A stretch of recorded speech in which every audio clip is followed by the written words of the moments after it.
everybody stand for the pledge.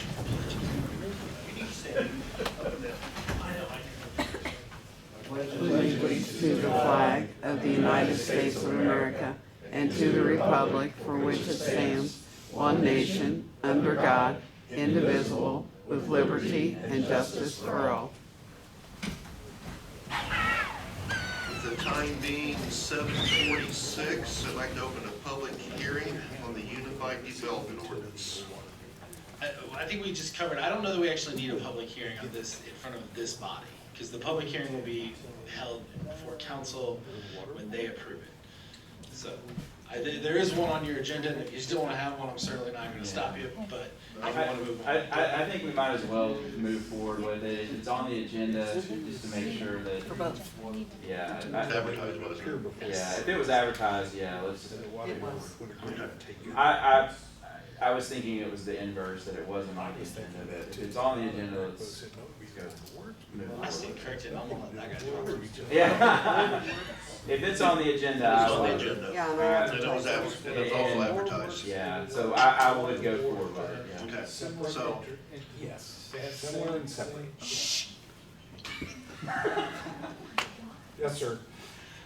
There's a meeting going on. so, we have on the public hearing for the Unified Development Ordinance. Is there anybody, this is an ordinance that's to replace parts of our current zoning districts, subdivision, zoning. So, is there anybody from the public who would like to speak about this or have any questions?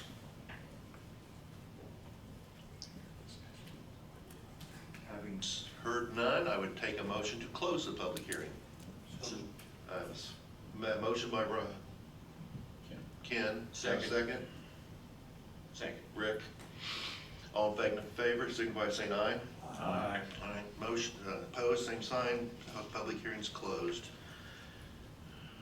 So today is Tuesday, October 3rd, 2023, time being 7:48. The meeting of the Plan Commission is called to order. At this time, please silence all electronic devices. To comply with Title VI of the Civil Rights Act of 1964, the city requests that participants in this meeting complete a voluntary anonymous survey that is available on the table in the back of the room. Andrew, please call roll call. Kevin, Here. Alan, Here. Rick, Here. Tom, Here. Mark, Here. Dick, Here. Ken. Here. Everyone was sent minutes for our September 5th meeting and the September 19th special meeting. We'll approve those separately. Do we have any additions or corrections to the September 5th meetings as mailed? Having heard none, I take a motion to approve the September 5th meetings as mailed. Also move. I have a second. All in favor, signify by saying aye. Aye. Opposed, same signs. Abstain. I abstain.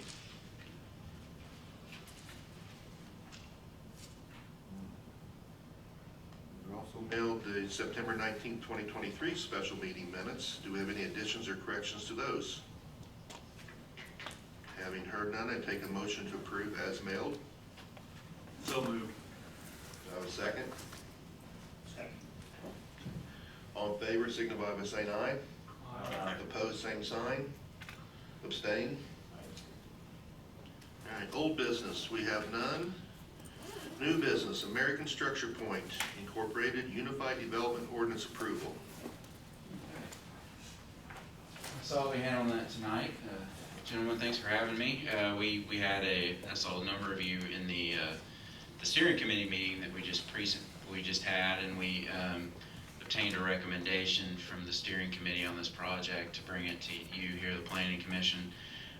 So what I'm going to do tonight, we've had a series of meetings, of course, through the comprehensive plan, a couple of joint meetings here recently where we've really kind of laid out the highlights of this Unified Development Ordinance. But what we're going to do tonight is just go through those items that that have changed since I can get it to, there we go.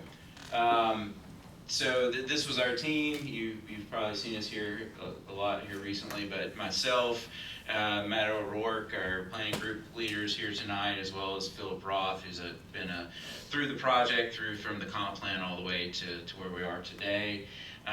So what I'm going to do is, instead of going through and hitting the highlights of the ordinance, really just want to hit those items that are what we call red line edits, things that have changed since the last meeting. These changes are items that have been requested either by city staff or a member of the steering committee, planning commission coming up and speaking with us and thinking through this process. So without further ado, I just kind of want to go into that. So there was a provision that said that the department, when they remove old signages, that they would keep it for 45 days. We've decreased that to 15 days. We made it clear in Chapter 4, which were the use conditions, that you can have a greenhouse and a plant nursery in certain residential zoning districts, but it makes it clear that commercial sales are prohibited. There are some stipulations with C1 for hotel and motel uses.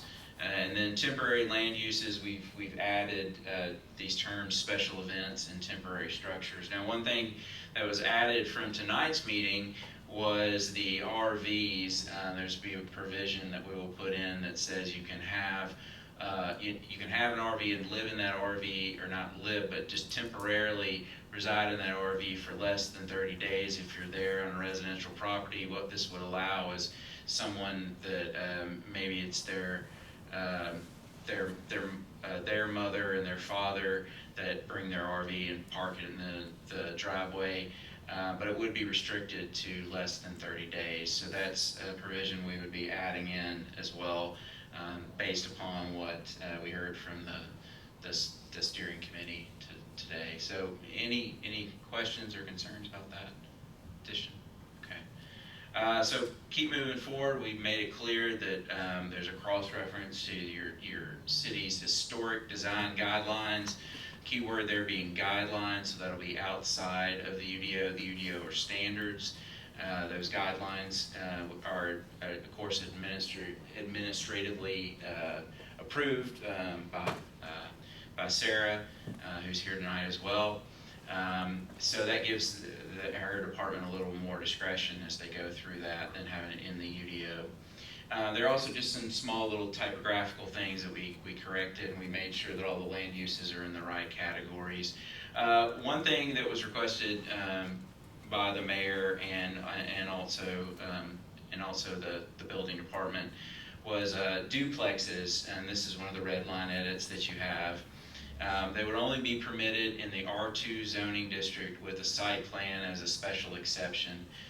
So what this essentially does is it doesn't allow someone in the R2 district today to divide up their property and create two different living units, but if you're creating a new neighborhood, it would allow for certain duplexes at certain locations. The thought there would be, if someone's buying into a new neighborhood, they know where the duplexes are, they're comfortable with it, and it wouldn't be an issue for them. Any questions on that? Okay. So addition of land uses, again, just some typographical or some minor changes. We did have a discussion in the steering committee about commercial vehicles. Where we landed on that is that commercial vehicle, which is a new definition that's been put in the UDO. There are three types of commercial vehicles in the state of Indiana. The larger two would be regulated when you couldn't have those on private property like a driveway when they're connected to trailers. You couldn't park them overnight, and then you could only park them for 3 days within the business districts that are listed there. So we've had some discussion on that. That is a red line edit, has also will be modified in the draft that would move forward to the council. Any questions on that? Okay.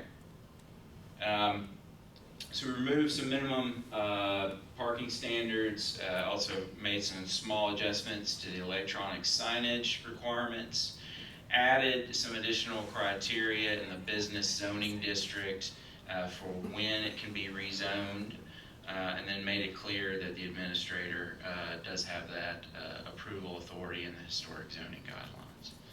And then these were just definitions that were added that we realized as we went through the draft, we need a definition for these things. There was one that was actually removed. That was because it got renamed, and the land use got renamed and was dealt with differently. The other things that I will mention is since the most recent draft that came out on Friday, we've made a couple of additional items. Of course, I mentioned the ones that came out in the steering committee today. We've added the definition for commercial vehicle, found a small typographical error, and we realized that we had 2 standards in there for golf course parking for that land use. So we've taken one of those out. So with that, those are the changes that have been made since the last draft has come out. Nothing really substantial, just kind of ironing out some of the last little things as we move forward for potential recommendations. So if there are any questions about the most recent draft, I'd be happy to take those at any time tonight.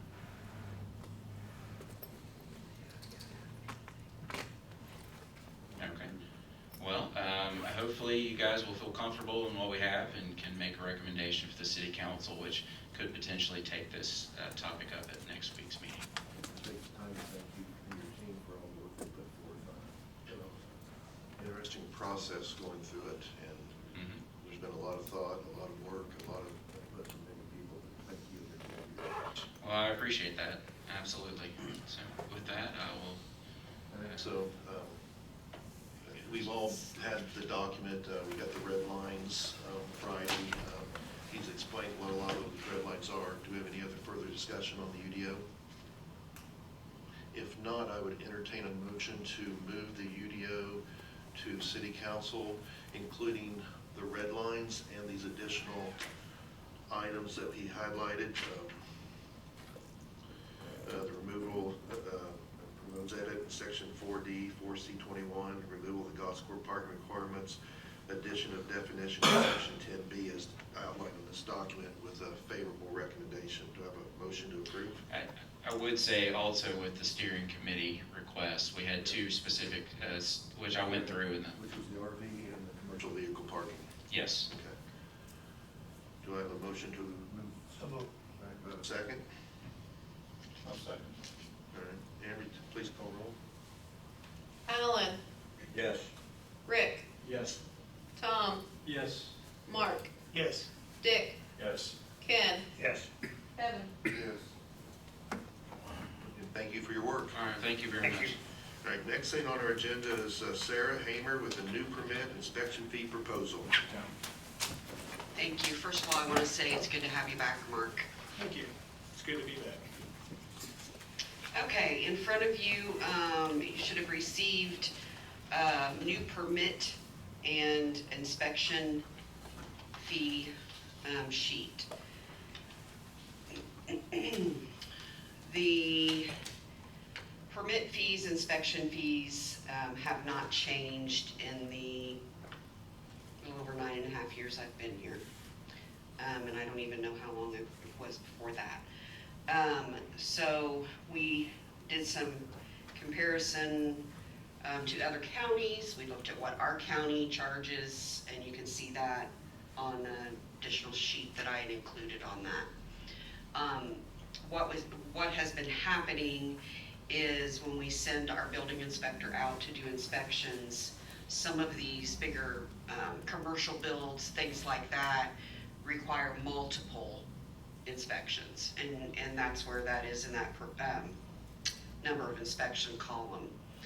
Sometimes there's a little bit of a range, and we are not receiving enough in inspection fees to be able to offset his charges.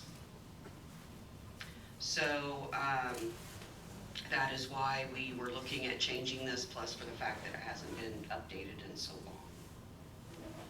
So as you can see, I have the current fees, current permit fee, current inspection fee, number of inspections, new permit fee, proposed new inspection fee, and in that last column there, that's all the inspections that are done on all the different permit types. Sarah, why the big jump in the signage fee? I mean, the others are incremental and the signage is by 5 times Okay. or more. Yes, if you look at comparing to other counties, but I mean, if you look at Decatur County, for example, you know, they base theirs on if it's the 32 square feet or less, or over 32 square feet. I mean, $20 for a huge sign is not enough. And we were on the very, very low end comparing to other counties. So that's why there was a significant jump in that. When would this go into effect? This would not go into effect until January 1. Right now, in the past, the permit fee schedule and inspection fee schedule was always in an ordinance form that went before the city council. And I was told in the works of doing the comp plan and the UDO that should never go before the council, because then you may constantly be amending an ordinance if you want to change anything, that it can just specifically go in front of the plan commission for their approval. So it's a little bit easier process down the road if we want to change, modify anything.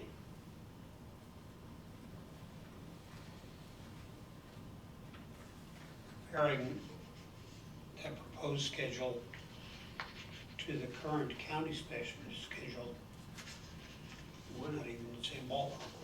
Some things were not. But I'm pretty comfortable with where this, what I have I didn't mean that as a proposed. complaint, Yes. just an observation. Yes. Yes, some of them are very extreme.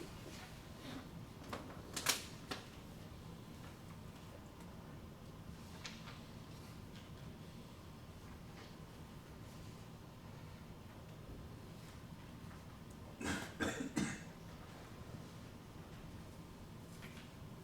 other questions or thoughts?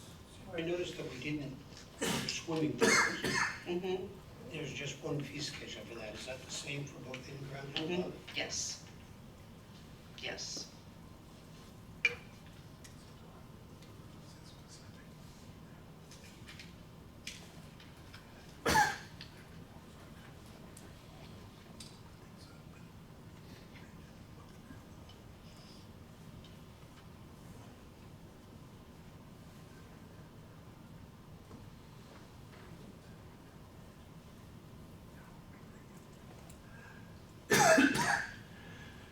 As you guys look through this, is this something you want to move forward with?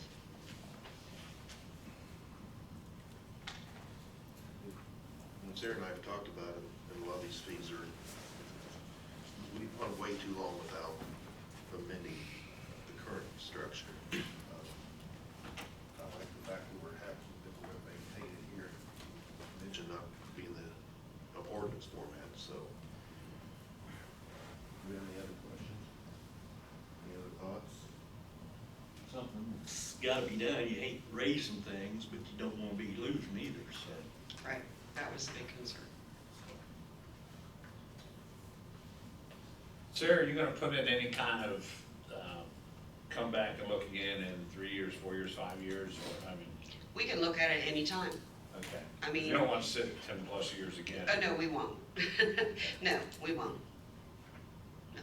So if we want to look at it again next year, or, you know, if maybe 6 months down the road, it's like, you know, maybe we need to up that a little bit, or, you know, Or tweak up tweak target? it. Yes, it'll be much easier to do this way.